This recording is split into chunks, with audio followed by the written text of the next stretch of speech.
Welcome back to From the Burbs to the Tetons. So if you haven't seen my video about me talking about needing to get a new line of power tools, battery operated power tools, I'll put a link up here. I've been looking at primarily Makita versus DeWalt versus Milwaukee. I have also reviewed a couple other, Matombo. Just want to make sure before I dive into the deep end pool and invest $3,000 or $4,000 in a line of tools that it's the right line for me. Now, before I announce who I chose, I want to remind everybody this is not a religious war, okay? This is what was right for me. All of these product lines have their tools that are just really nice. And because they're releasing every, 6 to 9 to 12 months, each time they're going to leapfrog each other here and there. So for me, this was more of a, what's the tool set that consistently does a good job on the areas that mean the most to me? And one of the areas that means the most to me is ergonomics. And one tool set, tool manufacturer kept coming back as the tool that everybody thought was, quiet, didn't vibrate as much, felt good in your hand, and that was Makita. And I've owned Makita in the past, a long time ago. Matter of fact, my first tool that I ever bought that was mine was this orbital sander from Makita. And it's a wonderful tool, and ergonomically it's just fantastic. I had used 3 or 4 brands of orbital sanders from wood shops that I was able to work in and participate in, and this by far was the best one as far as transferring the vibration into the wood instead of my hand and wrist. Easily number one. The one that felt the best in my hand, easily number one. And many of the reviews that I watched online, it would be funny that Makita would come in second, by a point or so. And the reviewer would go, you know what, I really like this tool. I don't know what it is, but it just feels right. And if I wasn't already invested in DeWalt or Milwaukee or pick your brand, I would go with this tool, even though it came in second, because I just like the way it feels. That's me. I like the way a tool feels in my hand. I think it's important because sometimes I'll do some crazy things. I haven't put out a video where I've done some wood stuff yet, but I have them queued up. As if you watched my previous video, I've been pretty swamped with stuff and haven't been able to get to doing a lot of production work on the videos. Now, just because I picked Makita as my primary doesn't mean I'm not going to have a secondary, and I plan on having a secondary, and I knew I would need to have a secondary. There's no way Makita's going to have all the tools that I need to get the job done. And my secondary is going to be Milwaukee. They have a nice ʀᴏᴏ PEX ring expander, which I need, and Makita doesn't even make one. Their nailers are fantastic. The nailers that Makita makes that are non-battery operated are actually quite good, but they just haven't stepped up with the battery operated ones yet. And Milwaukee is just announced, I think this is their 3rd iteration of their nailers. And I've seen 3 people that do real good job on reviews, and I feel like their reviews are spot on, and all 3 of them were in love with them. So that's definitely going to be a couple of products that I buy that are not Makita. Another one is Matombo. I hope I'm saying that right. They have a rebar cutter and bender. It's about $2,000. I'm becoming Ʀᴏᴏ certified. I'm actually going to be using that product on my own builds. I also plan on using it when I'm doing construction or subcontracting often. Cutting rebar, when I was building the retaining walls for the culvert, I'll put a link up there for that. Look for links up there because I'm going to be referencing a lot of stuff as I go. Yeah, we rented a rebarb. I rented the rebarb cutter from the local place, and I'm sure it was dull. I also got tired during that process after 10 days of lifting 80-pound bags of cement, and brought on a couple of day laborers near the end to tote around those 80-pound bags.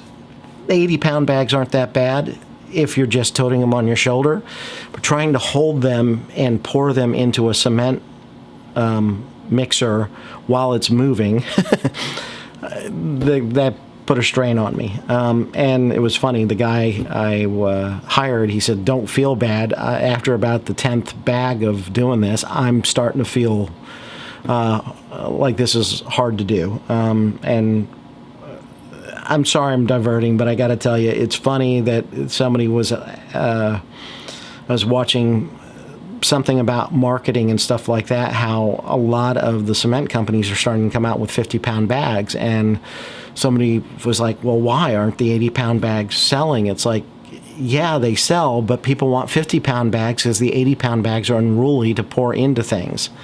They're easy to tote around, but they're hard to pour. I digressed there, but again, ergonomics is important. 50-pound bag versus an 80-pound bag. So trying to use that rebarb cutter was just a joke. I would put all my weight on it. I would be like holding myself up, bouncing with my butt this high above the ground, trying to get it to cut some rebarb. And that was just number 4 rebarb. It wasn't this kind of the standard thickness. I'm going to be cutting a lot of rebarb down the road and bending a lot of rebarb, and this is definitely one of those tools I'm going to end up purchasing.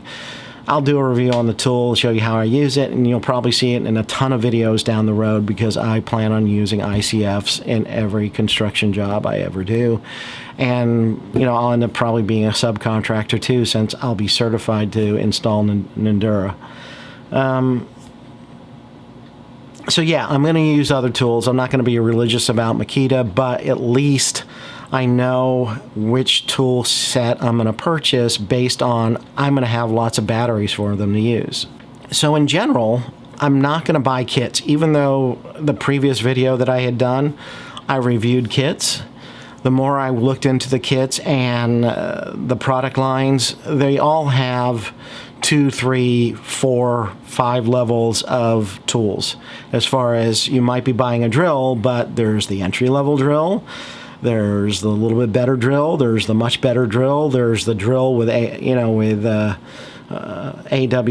as it is for Makita, but with Bluetooth so that it can communicate with things, and on and on and on. Most of these kits come with the medium or lower level one. Now Makita had one and Milwaukee had one where about half of the tools in the kit were their better tools, but the other half were their mid-level tools.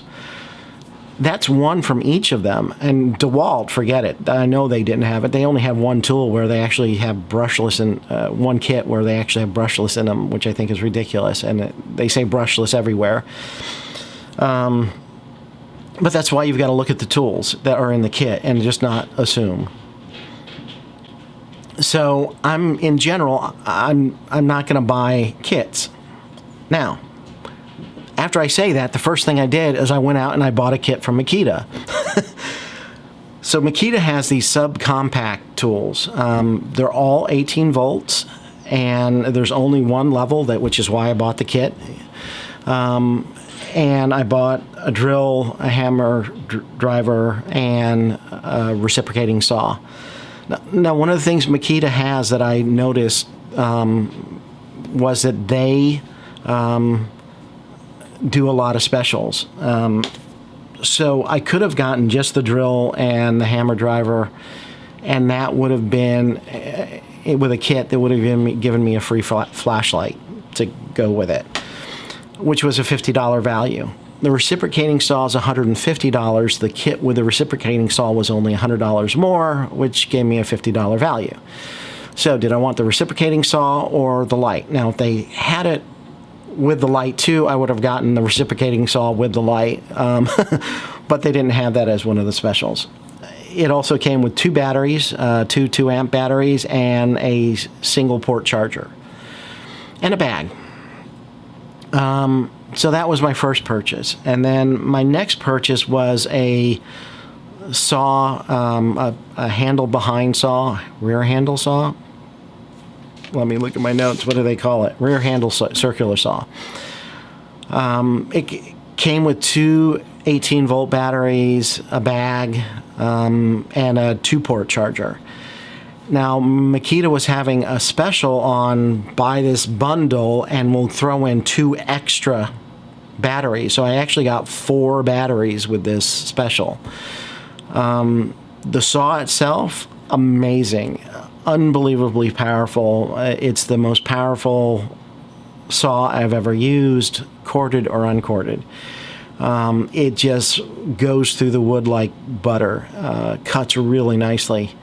Ergonomically, it feels really good. It's kind of heavy, but because of its weight, once you get it in the wood, with the weight pushing it a direction from behind, it is so easy to keep your cut straight.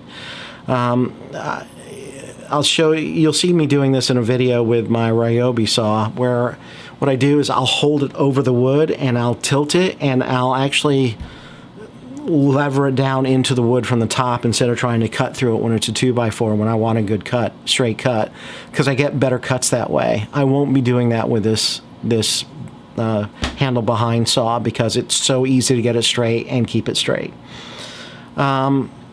I bought a multi-tool. I don't have one at all, and I just need it for cutting things out as I'm demoing things, and I've already used it. That'll be a video coming.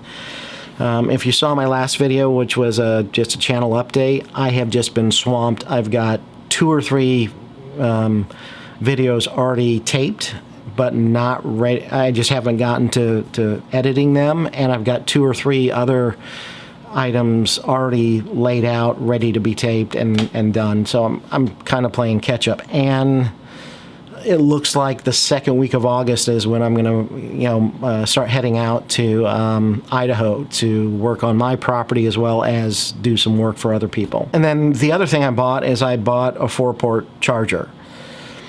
I also bought 2 3-amp batteries. They were $99 for the pack of 2. So battery-wise, I've got 2 2-amp, 2 3-amp, and 4 5-amp batteries. I've got a single-port charger, a dual-port charger that came with the circular saw. I can't remember if I said that. And I bought a 4-port charger.